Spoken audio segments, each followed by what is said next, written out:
a réussi déjà avec un contre-la-montre par équipe avec une des équipes les plus fortes au monde qui est Sky, qui gagne dans la même seconde face à Green Edge, qui est aussi une grande équipe du chrono.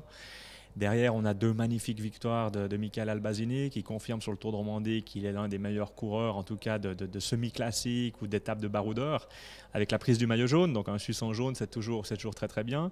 Après le triplé de l'année dernière, c'était la totale. Ouais, c'était vraiment la totale. Franchement, c'était vraiment top. Et puis, on a la cerise sur le gâteau au niveau suisse parce que Stefan Kung, qui est d'ailleurs en tête pour l'instant du chrono, nous fait une magnifique étape. Il part au départ, il fait 150, 170 km sous la pluie et vient gagner en solitaire, ce qui est tellement rare aujourd'hui dans le cyclisme, sur Pérol, malgré la pluie, bondé de monde.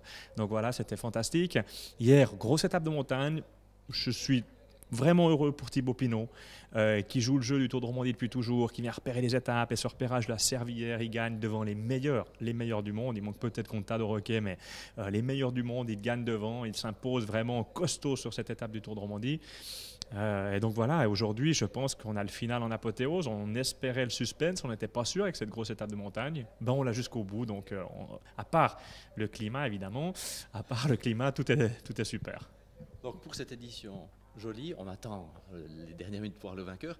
Et pour 2016, qu'est-ce qu'on peut déjà dire du parcours du Tour de Romandie 2016, le 70e? Alors le 70e anniversaire, c'est vrai que ça va être un parcours assez fantastique à mon avis, encore une fois, parce qu'on touche des villes qui sont habituées au Tour de Romandie, on touche des villes qui aiment le cyclisme, on va partir de la Chaux-de-Fonds, une ville qui vous est chère, mon cher. Hein. Prologue UNESCO. Prologue, exactement. Bon, le boulevard, le pod et tout, je crois que pour faire un prologue, c'est quelque chose de fantastique, mais on ne va pas utiliser que le pod, on va vraiment faire un magnifique prologue. Derrière ça, on a des villes qui sont fidèles au Tour de Romandie, c'est Moudon, c'est Sion, c'est Genève, qui sera le final, je peux directement le préciser. Et puis, il y en a d'autres. Il y a Villars-sur-Olon, qui vient maintenant dans la catégorie des étapes de montagne. Il y aura la région de Olon le lendemain pour un départ. Et puis, on a encore une petite surprise qui n'est pas confirmée. Donc, évidemment, on ne va pas tout dévoiler aujourd'hui, mais ce sera, je peux le dire, une édition assez costaud.